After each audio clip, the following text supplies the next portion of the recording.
Hi hello welcome back. അപ്പോൾ ഇന്ന് ഞാൻ ഉച്ചയ്ക്ക് ഞങ്ങൾക്കിവിടെ കഴിക്കാനായിട്ട് കക്ക ഇറച്ചി ഫ്രൈ ആണ് ഉണ്ടായിരുന്നത്. അപ്പോൾ എൻ്റെ സ്റ്റൈലിൽ കക്ക ഇറച്ചി എങ്ങനെയാണ് ഫ്രൈ ചെയ്യുന്നതെന്ന് ഞാൻ കാണിച്ചു തരാം. അപ്പോൾ നമ്മൾ ആദ്യം ഒരു പാത്രം വെച്ചിട്ട് അത് ജസ്റ്റ് ഒന്ന് ചൂടാകുമ്പോഴത്തേക്കും കക്കയെല്ലാം ക്ലീൻ ചെയ്ത് വെച്ചിട്ടുണ്ട്. അത് നമുക്കതിലേക്ക് ഇട്ട് കൊടുക്കാം.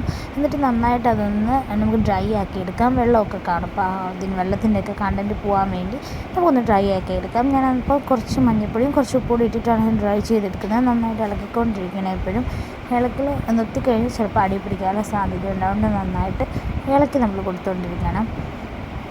പിന്നെ എല്ലാവരും ഓർക്കുന്നുണ്ടാവും നമ്മുടെ ചാനലിൽ എന്താണ് ഇന്നൊരു സ്പെസിഫിക് ഒരു കാര്യമില്ലല്ലോ. കുക്കിംഗ് വീഡിയോ ഇടാറുണ്ട്, അല്ലാത്ത വീഡിയോ ഇടാറുണ്ട്. നമ്മളെല്ലാം തന്നെ നമ്മുടെ ചാനലിൽ ഉൾക്കൊള്ളിച്ചിട്ടുണ്ട്. അല്ലാതെ ഒരു കുക്കിംഗ് ചാനലായിട്ടല്ല നമ്മൾ കൊണ്ടുപോകാൻ ഉദ്ദേശിക്കുന്നത്. അതുകൊണ്ടാണ്. അപ്പോൾ എല്ലാവരും കാണാൻ സപ്പോർട്ട് ചെയ്യാം കേട്ടോ. അപ്പോൾ നമ്മൾ കുറച്ച് ഓയിൽ ഒഴിച്ചിട്ടുണ്ട്, പിന്നെ കുറച്ച് തേങ്ങയുടെ കൊത്തിട്ടിട്ടുണ്ട്. അത് വേണ്ടവരുടെ അത് കുറച്ചും കൂടെ ടേസ്റ്റാണ്. അപ്പോൾ അതും കൂടെ ആഡ് ചെയ്തിട്ട് നന്നായിട്ടൊന്ന് മിക്സ് ചെയ്ത് കൊടുക്കുക. അത് കഴിഞ്ഞിട്ട് നമുക്ക് അതിൽ നന്നായിട്ട് വഴറ്റിയെടുക്കുക. കാരണം ഇതിനകത്ത് ഏറ്റവും ഇമ്പോർട്ടൻ്റ് ആയിട്ടുള്ള കാര്യം അടി പിടിക്കാതിരിക്കുക എന്നുള്ളതാണ്. അപ്പോൾ നമ്മൾ നന്നായിട്ട് വഴറ്റി കൊടുത്തുകൊണ്ടിരിക്കുക. ഇത് കഴിഞ്ഞിട്ട് ഇത് വളരെ സിമ്പിളാണ്, പെട്ടെന്ന് തന്നെ ഉണ്ടാക്കാൻ പറ്റും. നമ്മൾ കുറച്ച് ഓയിൽ കൂടെ അതിനകത്തോട്ട് ആഡ് ചെയ്ത് കൊടുത്തു.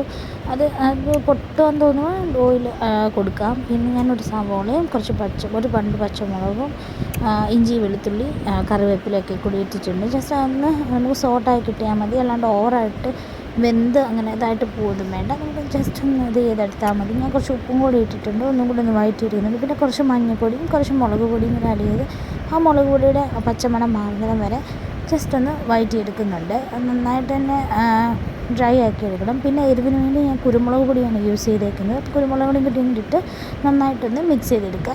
പിന്നെ കുറച്ച് ഗരം മസാലയും കൂടി ആഡ് ചെയ്ത് കൊടുത്തിട്ടുണ്ട്. അപ്പോൾ ഇത്രയേ ഉള്ളൂ, നമ്മുടെ മസാലകളൊക്കെ കഴിഞ്ഞു. ഇത്രയേ ഉള്ളൂ, നമ്മുടെ കുക്കിങ്ങും ഓൾറെഡി കഴിഞ്ഞിരിക്കുകയാണ്. ഇത്രയേ ഉള്ളൂ. കുറച്ച് കറിവേപ്പിലയും കൂടി ഇട്ട് നമുക്കതൊന്ന് വാങ്ങി വെക്കാം. അപ്പോൾ ഇത്രയേ ഉള്ളൂ, വളരെ സിമ്പിളാണ്, പെട്ടെന്ന് തന്നെ തയ്യാറാക്കാൻ പറ്റും. കക്കയൊക്കെ ക്ലീൻ ചെയ്തൊക്കെ എടുക്കുന്ന ബുദ്ധിമുട്ടേ ഉള്ളൂ.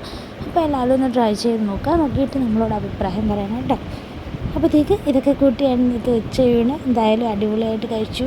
എല്ലാവരും കഴിച്ചു എന്ന് വിശ്വസിക്കുന്നു. ഈ വീഡിയോ അപ്ലോഡ് ചെയ്യുമ്പോൾ ഉച്ച കഴിഞ്ഞിട്ടുണ്ടാവും. അപ്പോൾ ഓക്കെ, അപ്പോൾ എല്ലാവർക്കും ടാറ്റാ.